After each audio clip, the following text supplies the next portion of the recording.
Hi Patents, showing you a snap fit heel shifter, custom design for GSA 1250R.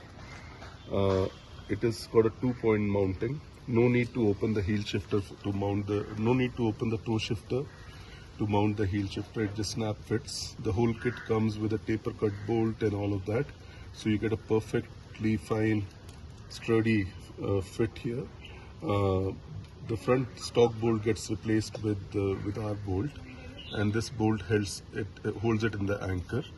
Now this is the toe and heel, toe down and heel down, and you get a very good leverage and very easy to bring the bike back in neutral.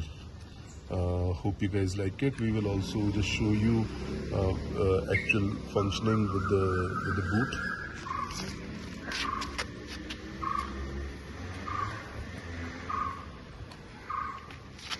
So right now the rider is in a seating position.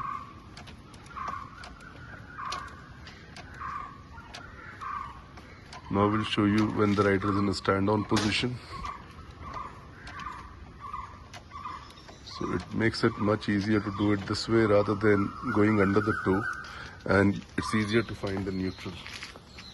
Hope you guys like it. Thank you.